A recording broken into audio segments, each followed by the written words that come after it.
Parshas Vayigash contains 106 verses, and it's going to wrap up and resolve the saga that began 2 weeks ago in the Parsha, 22 years prior in the story. It began with the sale of Joseph, and it's going to end in this week's Parsha with the Jewish people, the nascent Jewish people, the family of Israel, descending down to Egypt. We left off last week with a cliffhanger when Joseph had planted evidence incriminating Benjamin of a horrific crime of stealing from the king, and he was going to be taken as a slave. And now the rest of the brothers, and especially Judah, who had promised to take responsibility for Benjamin, they're coming to plead their case before Joseph. And as we spoke about last week, Joseph wasn't just yanking their chain to frustrate them or to cause them pain. Rather, this is all calculated. This was all his plan of how he's going to, A, ascertain that they have repented from their ways, and B, he was going to facilitate their complete repentance. He takes Benjamin, his full brother, as a slave, and right away the brothers say, no, don't take Benjamin, take all of us. Essentially, all the brothers that were part of the scheme to enslave Joseph, they themselves are offering themselves as slaves to ensure that Benjamin is unharmed. And this is all part of their repentance process. They mistreated Joseph, and now they're willing to accept upon themselves that same treatment that they give to Joseph in order to spare Benjamin, and that demonstrates that they have indeed repented from their earlier ways. And Joseph wanted them to wallow a little bit in what this means. Judah is going to launch into a 16-verse tirade to Joseph and a plea begging him to spare Benjamin, and he's going to invoke the pain of Jacob, of his father. And this is all going to be atoning for their total disregard to the pain they caused Jacob, their father, in the sale of Joseph. So Judah begins his plea by approaching Joseph, and he tells him, "If you please, my lord, may your servant speak a word in my lord's ears. Don't be angry at me, for you are like Pharaoh." This end of this first verse, in verse 18, that you are like Pharaoh, Rashi explains in 4 different ways. Number 1, you're like Pharaoh. I honor both of you. You are as respected in my eyes as a king like Pharaoh. Number 2, Pharaoh, when he kidnapped Sarah many parshas ago, he was stricken by God. If you attack Benjamin, you too will be stricken by God. Number 3, just as Pharaoh doesn't keep his promises, so too you don't keep your promises, because you promised to look at Benjamin and now you're enslaving him. And number 4, you're exactly like Pharaoh, because if you get me angry and if you don't accede to my demands, I'm going to kill you and I'm going to kill your king, Pharaoh. I think this is kind of interesting, these 4 explanations in Rashi. These are all, I think, part of a message that Judah is trying to convey. Number 1, he begins with honor. You're like a king. Number 2, he invokes historical precedent. You should be very wary about what you're about to do in enslaving Benjamin. It could really not end up so well for you as it didn't for Pharaoh, the antecedent of the current king when he kidnapped Sarah. Number 3, he's highlighting the flaw in his behavior. Joseph tells Judah, of course he doesn't know this Joseph yet, you asked to see him, and now you're kidnapping him. There's something wrong with what you're doing. And finally, he gives him a threat. He tells him, if you go ahead with this, I have no other choice but to fight, and I'll probably kill you and Pharaoh. And this is a classic carrot and stick argument that Judah begins to convey to Joseph. And then he begins to recount the whole episode. My lord has asked his servant, saying, have you a father or a brother? You began this whole dialogue. We came for food, and you started asking about family.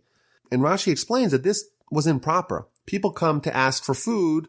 You don't start investigating their whole family. What, do you want to marry into them? Do you want to marry your daughter to them? Or do you want to marry their sister? It's a very odd question. That line of questioning is improper. You begin with this improper dialogue by investigating into our family. And we responded, despite the fact that you asked an improper question. We answered your question.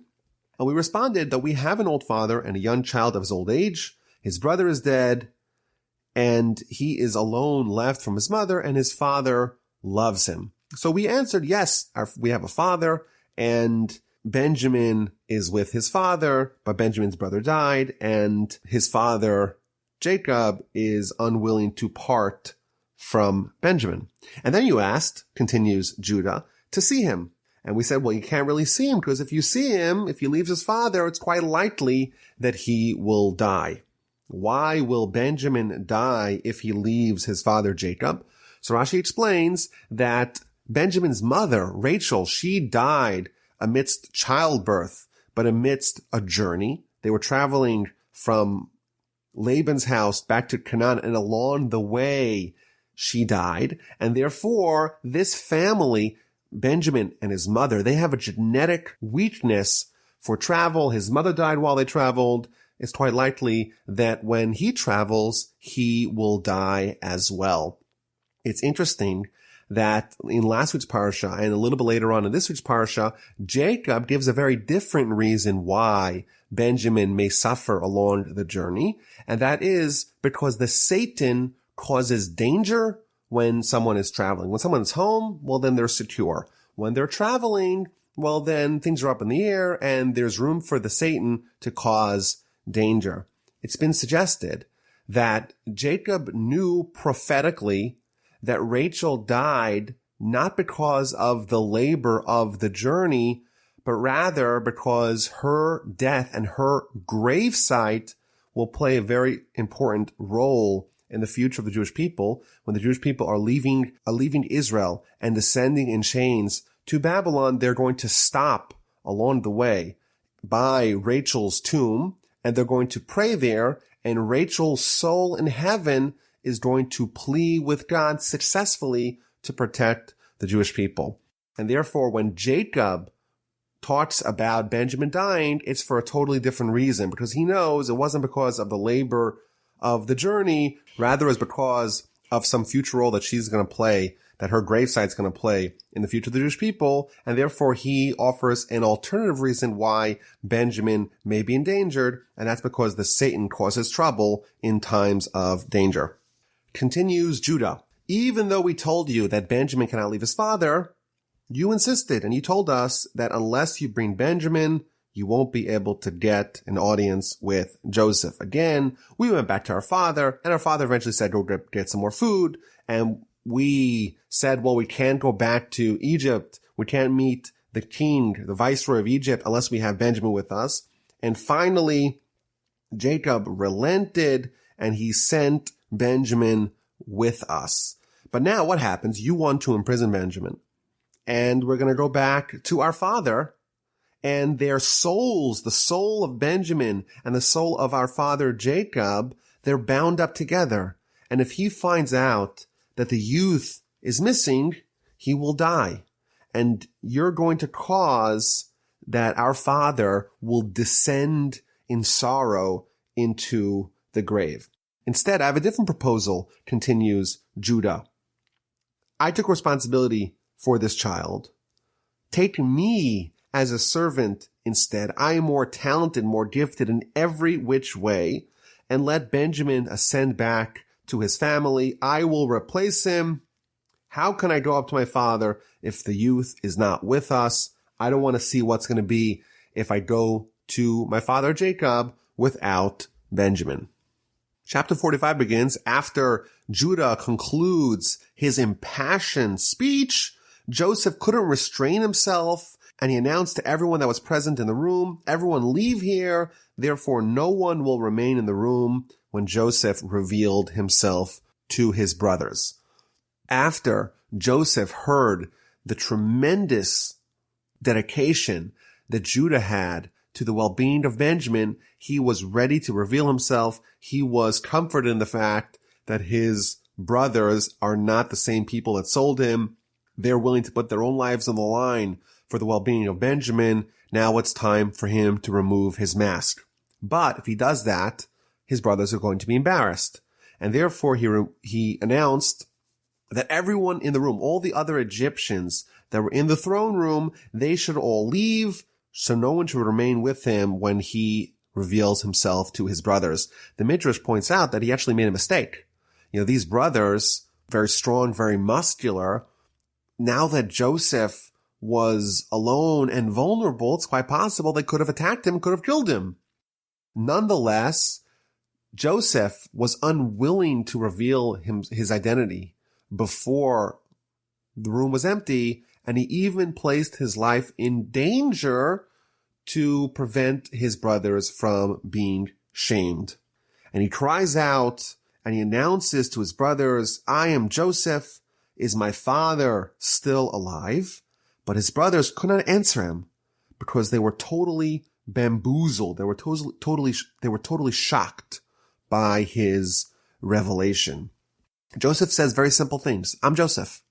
That same Joseph that you sold, I'm Joseph, and all I want to know is Jacob still alive. And there's a very famous midrash here that says that this revelation, these simple words, I am Joseph, is my father still alive? That is a template for the rebuke and criticism that we are all going to be subject to sometime in the future, in the day of judgment, in the day of reckoning. Just as Joseph just revealed reality to his brothers, I am Joseph, is my father still alive? So too the Almighty will reveal reality and will be able to critique and rebuke each and every one of us. And just like the brothers are left spellbound, they cannot say anything, so too we will have nothing to respond to the Almighty. Joseph tells his brother, I'm Joseph. Is my father still alive? You're begging me for mercy because of all the pain that Jacob is going to suffer if Benjamin does not return. Well, I am Joseph. You sold me as a slave, and you were not concerned about how Jacob would take it. And that criticism was so biting, was so penetrating, was so true that all the other excuses and all the other justifications in the world, they evaporated. If you were to ask the brothers earlier, why did you sell Joseph? And they could have maybe given him some rationale, some justification. We've talked about it in the past. They had reasons why they did it, and they would have defended it. But once Joseph just reveals this one bit of information, the whole story becomes clear and everything collapses like a house of cards, and they have nothing to say. In the future, the Almighty will do the same thing. The Almighty may ask us, hey, why didn't you study Torah properly? I gave you a divine Torah. Why did you waste your time with all the other stuff in the world?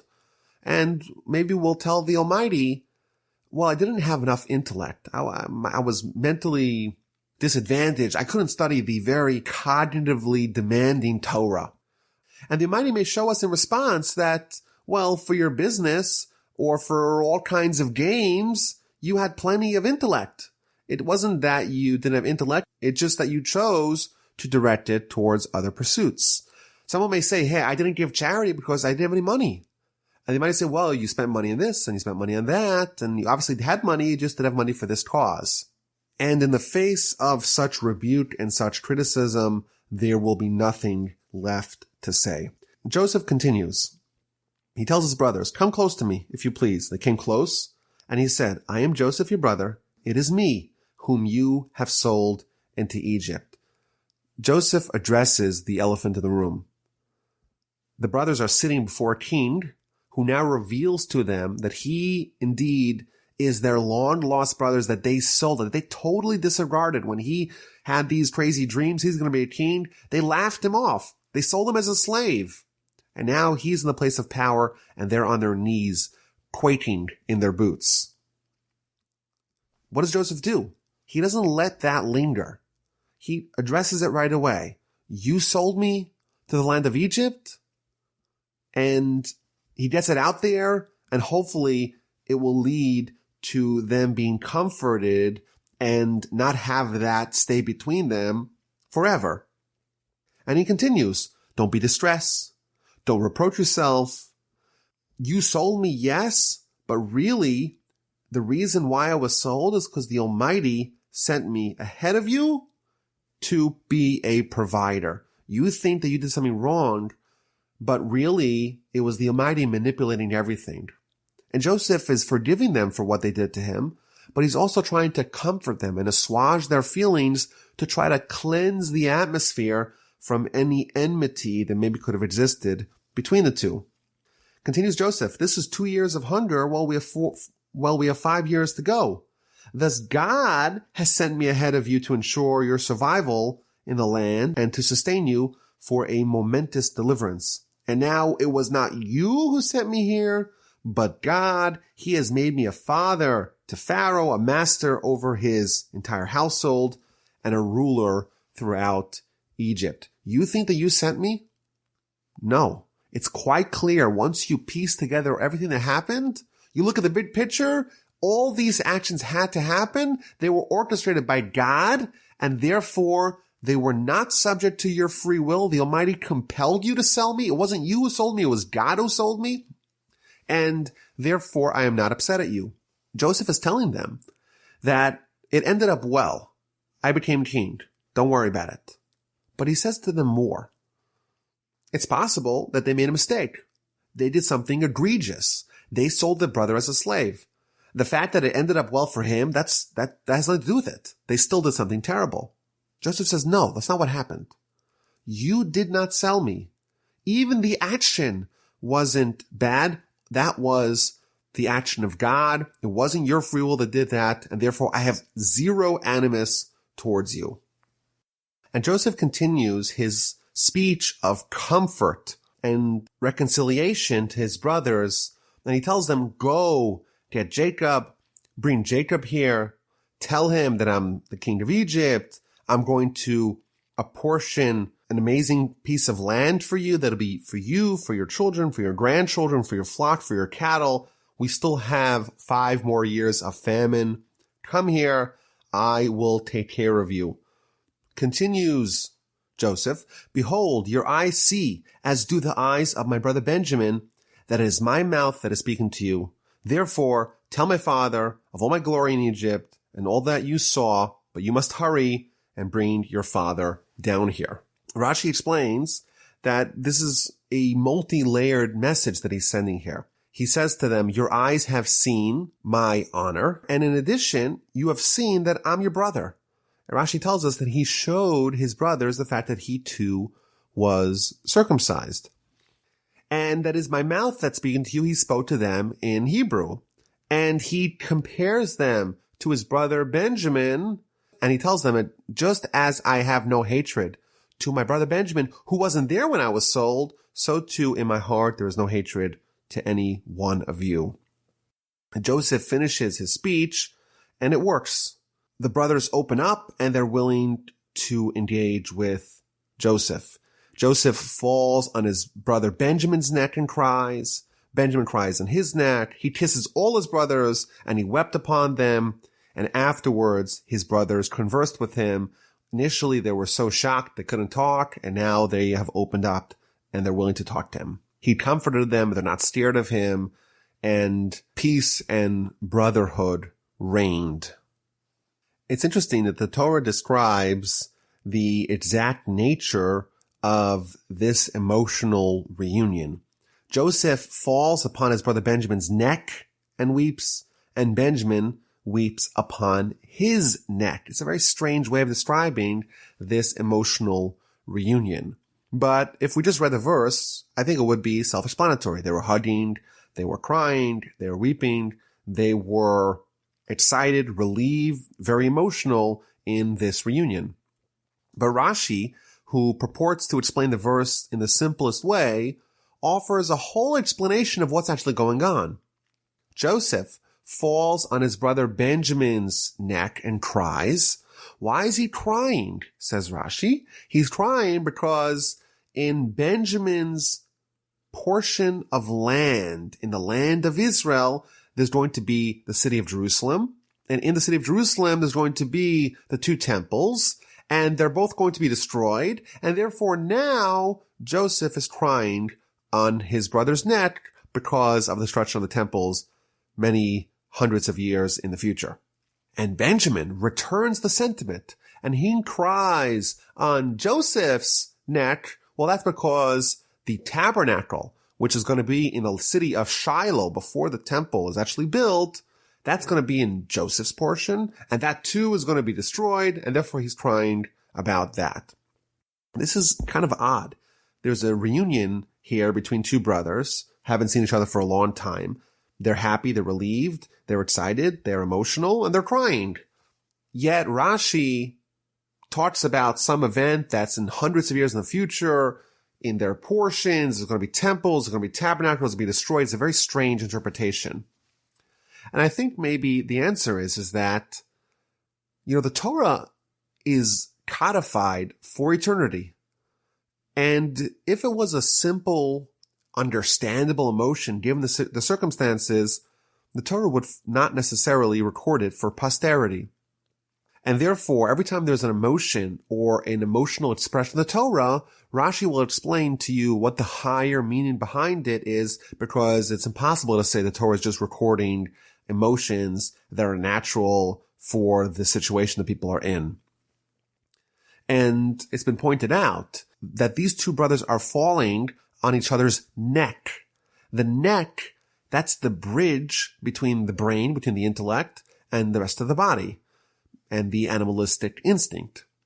And the neck in Kabbalistic sources is always the bridge between the holy and the mundane. So for example, we have the mitzvah of tefillin, which we put a knot on the top of the neck to kind of highlight and symbolize this connection that we're trying to foster between the spiritual and the intellectual and the mundane and the physical.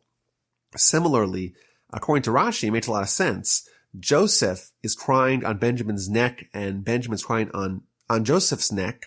Well, what's the temple? The temple is also kind of like a neck because it's the touch point where the spiritual and physical worlds touch. And therefore, it too is this bridge between the spiritual and the mundane.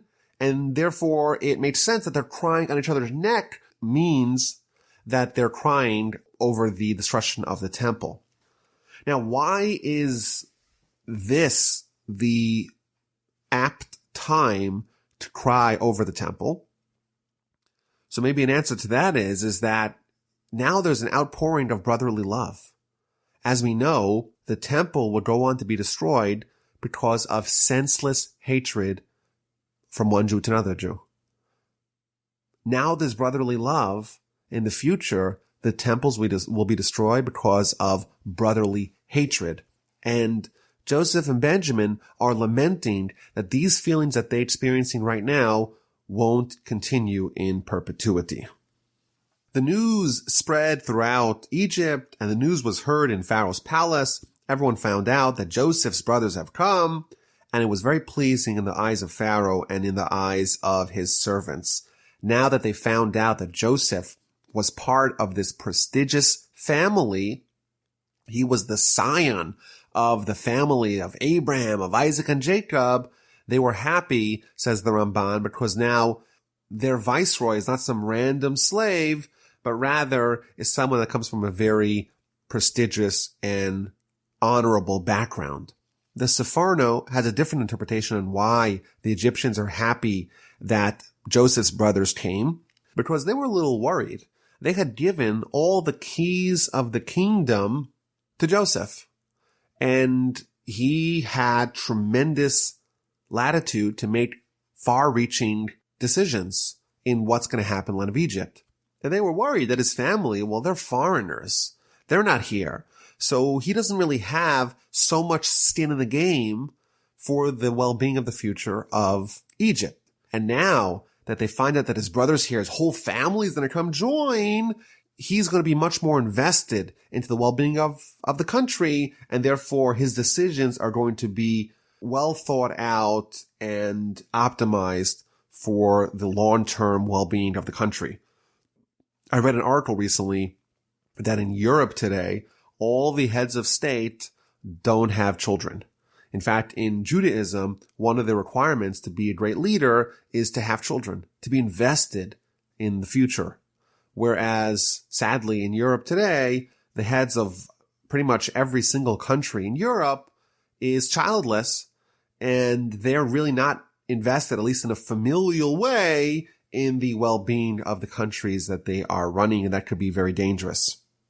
So Pharaoh is very excited. He tells Joseph, tell your brothers to go load up your animals, bring your family, bring your homes. I'm going to give you the best part of the land of Egypt.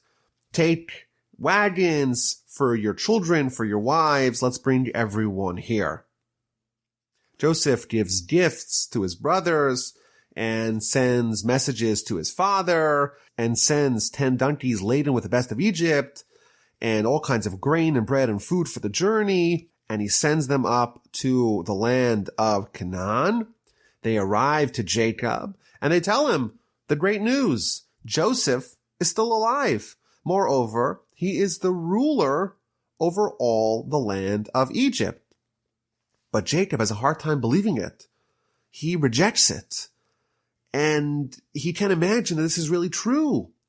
And they continue and they tell him all the words that Joseph had spoken to them. He sees the wagons that Joseph had sent to transport them, and the spirit of their father Jacob was revived. He was enlivened, and he announced, how great is it? My son Joseph is still alive. I shall go and see him before I die. Initially, Jacob had a hard time believing him. And eventually, after he saw the wagons and he heard the story a few more times, he believed them. The Ramban says something interesting. The Ramban says that Jacob had a heart attack from joy. He was so shocked by this news. It wasn't broken to him slowly, and he had to be resuscitated. And that's what it means, that Jacob, his heart rejected it. That means that he wasn't able to absorb such good news, and eventually they had to kind of resuscitate him, bring him back to, and then he was revived. And Rashi says something very interesting. It says that the spirit of the father Jacob was revived. He was enlivened. What does that mean? It means that his prophecy was restored. Vatechi ruach Yaakov avihem. The spirit of Jacob was given life. What does that mean? It means that he had his prophecy restored. When Joseph was taken away from him 22 years prior, he was so sad and so depressed, he lost his prophecy. And now, 22 years later, his prophecy has been restored. And how does the Torah describe that? He was given life. And what's implied by this is that life, by Jacob's standards, equals prophecy. In the final verse of chapter 45, Jacob announces how great it is. My son Joseph is still alive. I'm going to go down to see him before I die. It's interesting that the verse does not say, and Jacob said. It says, and Israel said. So one of the commentators here tells us that why is Jacob suddenly being called Israel? As we know, we saw a few weeks ago, Jacob and Israel are often interchangeable. Even though Jacob had his name changed to Israel, the first name of Jacob wasn't removed. There was just an additional name of Israel. It's a great mystery as to why the Torah sometimes calls Jacob Jacob and sometimes Israel. But here we have a clue. The commentator tells us that when Jacob had his prophecy restored, then he was called Israel. Whereas when he was bereft of prophecy, he was called Jacob. Chapter 46 begins with Jacob assembling his whole family and descending to Egypt. But he begins by slaughtering sacrifices and offering prayers to the Almighty. The Jewish people are slated to be in Egypt for a long time, and Jacob begins this journey with prayer and with sacrifices so that everything should work out fine.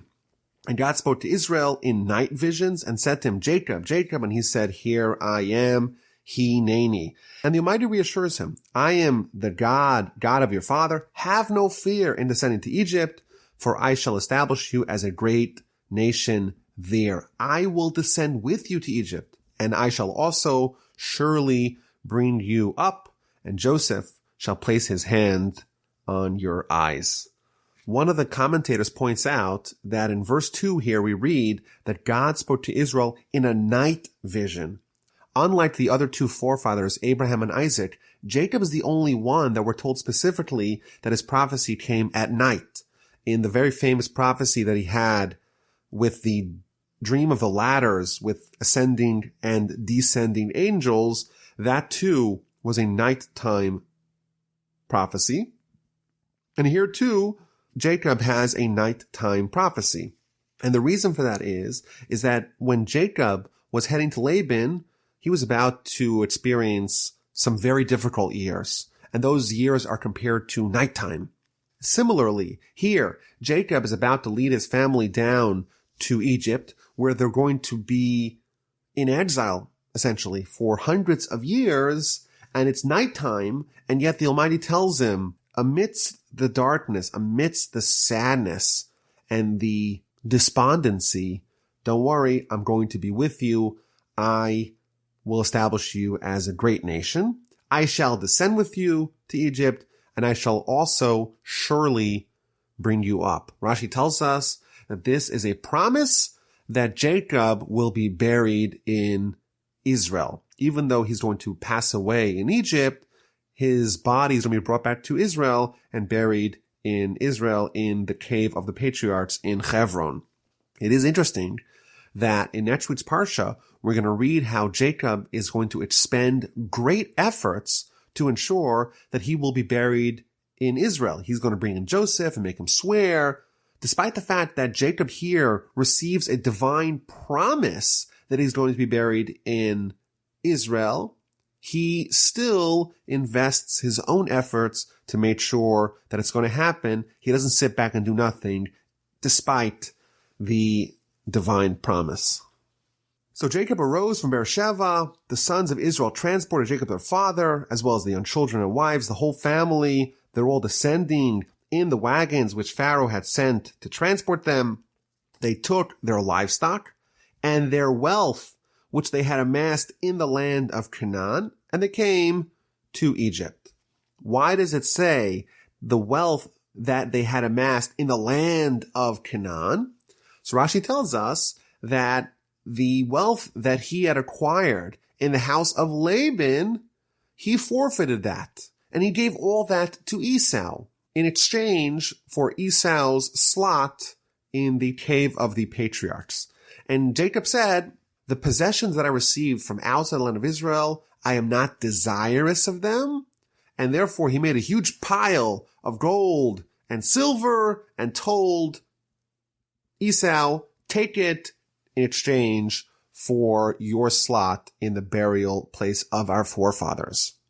And this seems to kind of contradict the sentiment we saw that Jacob exhibited a few weeks ago. A few weeks ago, Jacob endangered himself to retrieve a few flasks that he had left on the other side of the river, even though those were his possessions that he had earned outside of the land of Israel. And here, Rashi tells us that only the wealth that he acquired in the land of Israel, only that was worthwhile to him. He had disowned the wealth of outside the land of Israel and gave it all to Esau in exchange for a burial portion. And maybe the answer is that, of course, Jacob cared about it, but not in comparison to the burial portion. To be buried alongside Abraham and Isaac, that was worth more than all of the possessions that he had amassed outside of the land of Israel. Incidentally, I am contractually bound to mention that Torch, my organization, does not hold the same standard. We accept donations even from monies earned outside of Israel. So Jacob, with his whole family, sons and grandsons, daughters and granddaughters, they are all descending with him to Egypt, and it lists the names of Jacob's 12 sons and his daughter and all of their children. And it concludes the tally by telling us that there's 70 people who are part of Jacob's entourage as they headed to Egypt. Rashi points out that if you actually count the names one by one, you end up with 69 people, not 70 people. So who is this missing person? So Rashi explains that the missing person is the daughter of Levi. Her name is Yocheved, And she was born right when they entered and they passed through the gates of the city in Egypt. So while the Torah only counts 69, Yocheved, that's the missing child, she was born right when they entered Egypt. Why did Yocheved have to be born right before they entered the land of Egypt?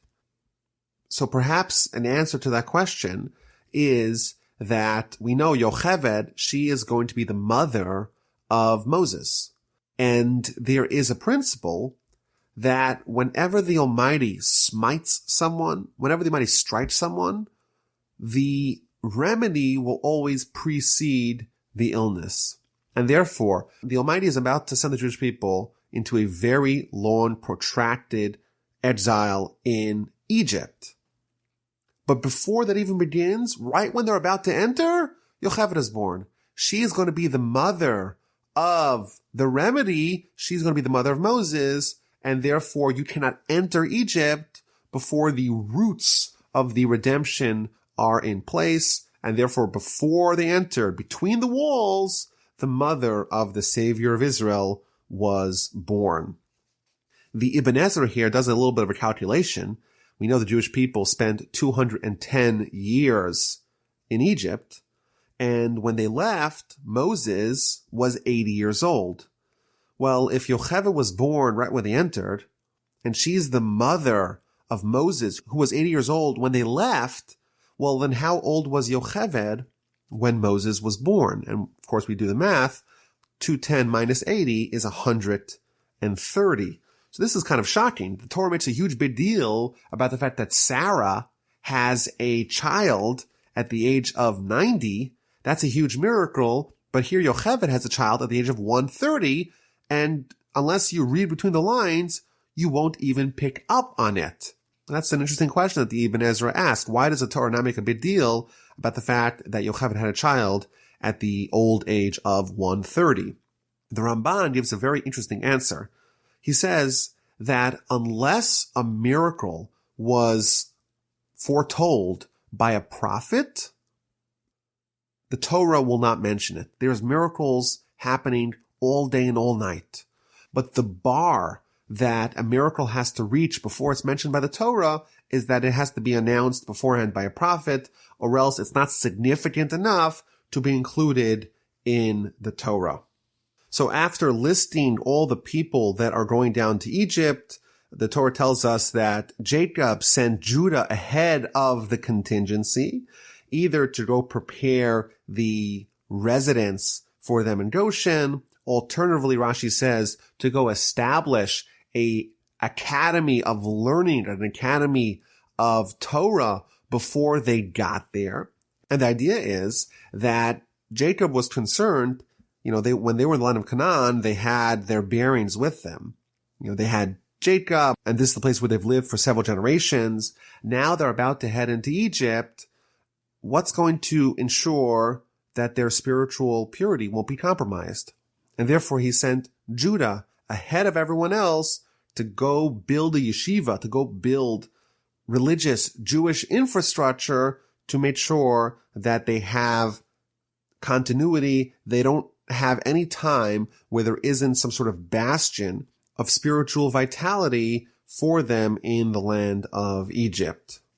It's been pointed out that when the Jewish people came to America in the 1880s or so, the first mass migration of European Jews to America, there really wasn't a very strong Jewish infrastructure. There weren't any yeshivos. There wasn't industrialized kosher food.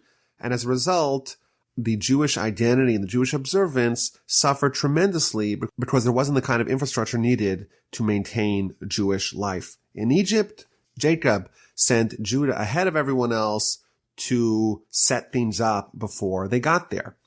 In verse 29, we read about the reunion of Joseph with his father after 22 years of separation. Joseph harnessed his chariot, he did it himself, and went up to meet Israel's father in Goshen.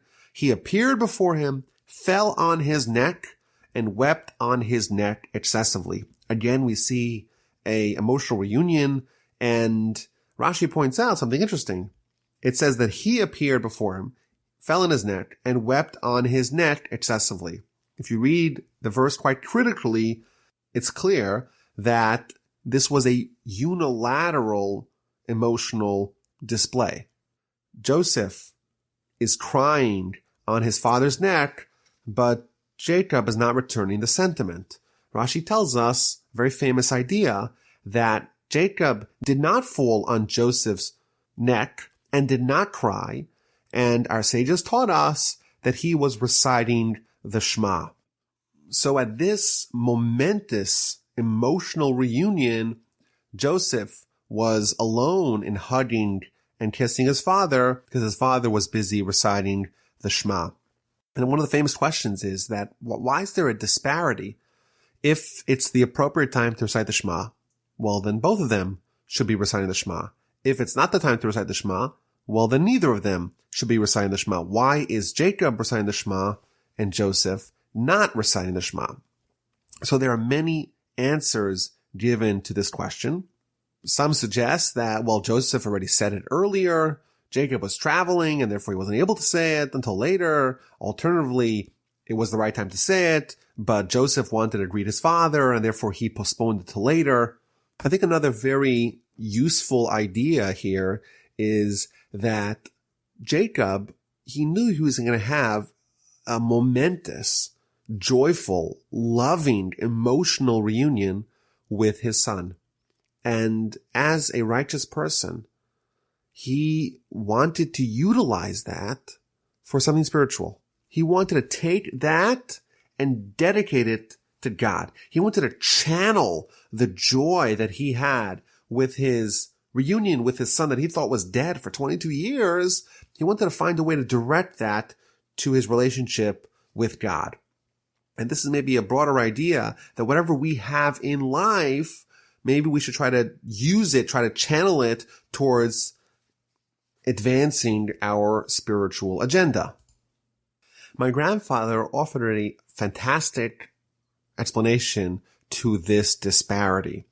He quoted the Midrash. The Midrash tells us that Abraham, Isaac, and Jacob are the chariot of God, meaning that just like a king has a chariot that's always ready at a moment's notice to take the king wherever he wants to go, so too Abraham, Isaac, and Jacob are always primed and ready for prophecy. Whereas all the other prophets need to spiritually tidy up themselves to prepare for prophecy, Abraham, Isaac, and Jacob are always ready for prophecy. They don't need to be prepared. Jacob was worried. He's about to encounter his son Joseph, and he knows that this gush of emotion could potentially harm his spiritual readiness for prophecy. His love and concern and joy in seeing his son Joseph may for a second cloud his spiritual readiness for prophecy, and he is going to be booted off the chariot because he is going to have a lapse in readiness for prophecy. And therefore he did not want to lose that, so he preempted the danger by reciting the Shema, by accepting upon himself the yoke of heaven and ensuring that he has no lapses from a total preparation and readiness for prophecy. Jacob is so delighted in seeing Joseph, he announces, "Now I can die after having seen your face because you are still alive." Rashi tells us he had thought that he was going to die twice. He was going to die once in the physical world and once in the spiritual world because he had lost his prophecy when Joseph was missing. Therefore, his death would be two-tiered. There was going to be a physical death, and now that he lost his prophecy, he's going to have to suffer spiritual death too. Now that he sees that Joseph is still alive and his prophecy has been restored, he's only going to die once, and therefore he says, now I can die because then I'm all going to die once. Joseph is now concerned that Pharaoh is going to enlist all his brothers to ministerial positions, and therefore he warns his brothers before they meet Pharaoh that when Pharaoh asks you for your occupation, make it very clear that you're nothing but shepherds and herdsmen and cattlemen for generations. Therefore, he'll settle you in the region of Goshen, and he's not going to hire you to be part of his government. The only way to ensure that the Jewish people are able to settle properly in the land of Israel is if they have their leaders, the sons of Jacob, on site to build the flourishing community. If they're going to be working for Pharaoh, it's not going to be good for their future in Egypt. So Joseph introduces his brothers to Pharaoh, and he doesn't take them all. He takes only the ones that are more weak. And Pharaoh indeed predictably asks his brothers, what is your occupation? And they respond, your servants are shepherd, we as well as our forefathers. And they continue, we have come to sojourn in the land. There is no grazing for your servants' flock in the land of Canaan because there's a terrible famine. Now, if you please, allow your servants to dwell in the region of Goshen. So they tell him, listen, we came from Canaan. It's so bad there. There's no grass to graze, but here there is. And therefore, let us settle in the land of Goshen so that we could have pasture for our flock. And the Ramban asks an interesting question. I don't understand. There was a famine everywhere. There's a famine in Egypt, and there's a famine as well in Canaan. So if there was no grass for pasture in Canaan, why would there be grass for pasture in the land of Goshen? And he answers that in the land of Canaan, the famine was so severe that the people were eating grass and there was no pasture left for the animals. But because in Egypt, Joseph had assiduously prepared ahead of time, there was food for the humans and there was some leftover pasture for the animals. Pharaoh agrees. He permits the brothers of Joseph to settle in the region of Goshen. And then Joseph brings his father Jacob and presents him to Pharaoh.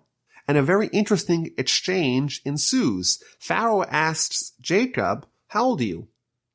How many are the days of the years of your life? And Jacob responds with this very long and convoluted answer. The days of the years of my sojourns have been 130 years. Few and bad have been the days of the years of my life, and they have not reached the lifespans of my forefathers in the days of their sojourns. A very long and complicated answer to a simple question. Pharaoh asks Jacob, how old are you? And he should have said, I'm 130 years old. He gives this whole answer about the days of his sojourns and the days of his life, and it hasn't been as good as the life of my forefathers. What is going on over here? So my grandfather explained that there's two kinds of life. There's the days of the years of my sojourns, which is how long you are alive, how long are you breathing? And there's the days of your life, which is how long are you really living? How long are you really alive? How long have you been spiritually vital? So Jacob answers in modesty by telling Pharaoh that the days of my sojourns are 130. But of those 130 years, few and bad have been the days of the years of my life, and they have not reached the lifespan of my forefathers in the days of their sojourns. What Jacob is telling us, there's an entirely new way to measure someone's life in this world. It's not how many years they've lived. It's of the years that they've lived, how many of those years have they actualized spiritually? And Jacob is saying about himself that of the years that he has lived, he has not actualized the same proportion as his forefathers have in the days of their sojourns, in the days that they have been alive. One of the commentaries says something a little bit scary. He says if you count the words of this exchange, there's 33 words in the dialogue between Jacob and Pharaoh regarding how old Jacob is. Isaac, Jacob's father, lived to be 180. Jacob was also destined to live to 180, But as a result of this exchange, these 33 words between him and Pharaoh reduced 33 years from Jacob's life, and therefore Jacob only lived to 147. It seems like Jacob is being punished for the fact that he's complaining almost, that he's saying that few and bad have been the days of the years of my life. He should have said my life has been incredible. If you're complaining about the years of your life, that may actually cause the Almighty to reduce the years of your life. Very scary indeed. And he lost 1 year for every word of that exchange. And the Parsha ends with going back to Joseph's management of the famine and his continued diligence in working for Pharaoh. So Joseph settled his father and his brothers and gave them the land of Goshen in the region of Ramses as Pharaoh had commanded. And Joseph sustained his father and his brothers and all of his father's household with food according to their children. And what did Joseph do for the rest of the land during the time of famine? So he worked as a reliable steward of Pharaoh's property and wealth in his role as the viceroy of Egypt. And we're given a very long description here of everything that happened to show us, says the Ramban, the greatness of Joseph and the dedication and the reliance that he had in stockpiling all this tremendous wealth for Pharaoh and not using it to line his own pockets. All the people would come to Joseph for food, and Joseph would he would sell it to them. And after their money was gone, he would sell to them in exchange for their livestock.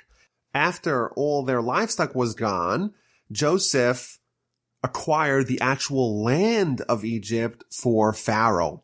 But what he did was, he didn't actually have the state acquire all the land. He let people work the land, but kept a certain fee, a certain cut, 20% of the produce went to the coffers of Pharaoh.